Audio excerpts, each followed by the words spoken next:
All right, Lad Lane Leopards, the winner between Sweet Dream Pie versus Alice the Fairy is Alice the Fairy by David Shannon.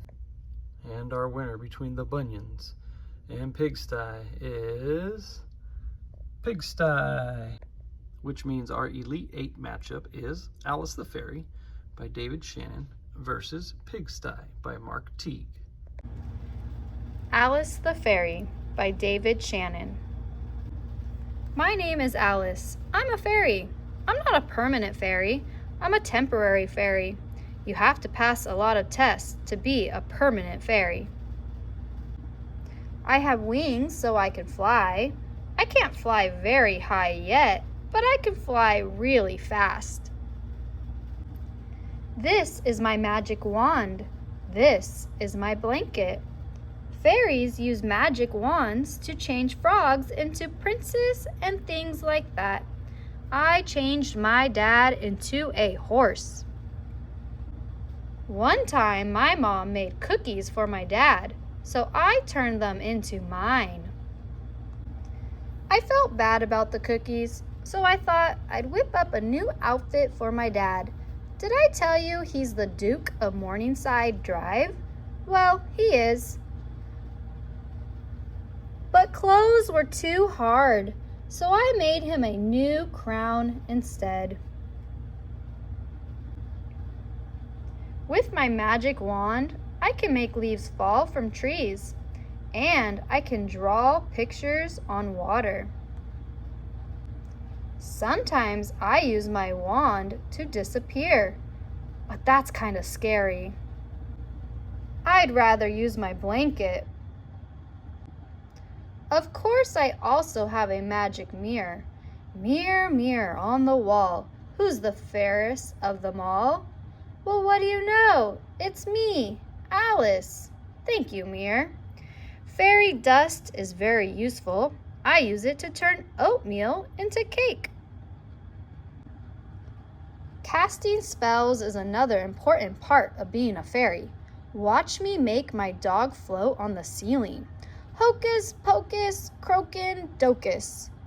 Hawkin', talkin', riggin', falcon. Doggin', floggin', biddle, noggin? Okay, that one needs a little work. But a fairy must be very careful with magic. Once I accidentally turned my white dress into a red one. That made the Duchess so mad she locked me in the tower forever. I got away though. A fairy's life is filled with danger. Broccoli is often poisoned by the wicked Duchess and should never be eaten. Fairies also hate baths. I'd like to turn my bathwater into strawberry jello. That would be fun, but I don't know how yet. You have to be a permanent fairy to do tricks like that. They go to advanced fairy school to learn how. I'm supposed to learn how to make clothes get up off the floor and dance around and line up in the closet. I'm not very good at that though. I'll probably be a temporary fairy forever. Today's March Madness book is Pigsty by Mark Teague. Monday afternoon, Wendell Foltz's mother told him to clean his room.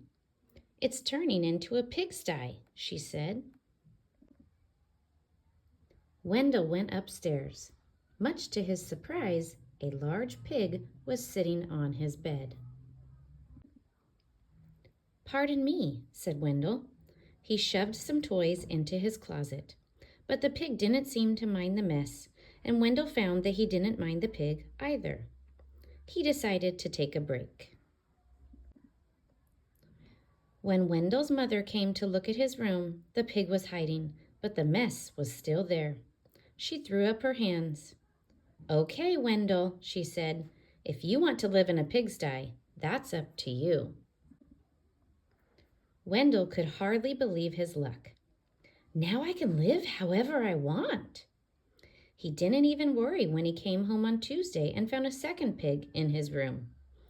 The mess had grown a bit worse, but he was able to jam most of it under his bed.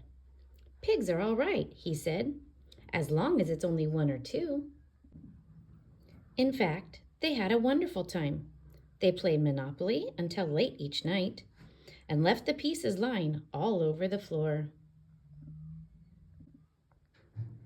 They had paper airplane wars and pillow fights. The bed became a trampoline. Then 2 more pigs showed up. The mess just grew and grew. That night, when Wendell went to bed, the pigs were lying everywhere. They rolled up in his blankets and hogged his pillows too. Wendell told himself he didn't mind, but then he found hoof prints on his comic books. And Friday, when he got home from school, he saw that someone had been sitting on his basketball. And his baseball cards were chewed. "That does it," said Wendell. "I've had enough." He ran downstairs to tell his mother. "Sorry," she said, "but your room is your responsibility." She handed him a broom.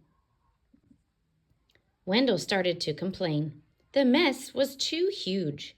But suddenly he remembered a saying he'd heard that many hooves make light work. He marched upstairs and organized a cleaning crew. They swept and scoured, polished and scrubbed. Later that afternoon, Wendell inspected his room and pronounced it clean. In fact, it was a bit too clean from a pig's point of view. So while Wendell inspected, the pigs prepared to go home. One of them made a phone call, and a farm truck came to pick them up. They hugged and grunted and oinked, "Goodbye." From that day on, Wendell kept his room clean. Except for those nights when his friends came by to play Monopoly. The end. Now, I know you enjoyed both books because you already picked them as winners in the first round. So this is our last matchup of the Elite Eight, and then we'll be on to the Final Four. So don't forget to vote, and thank you for participating.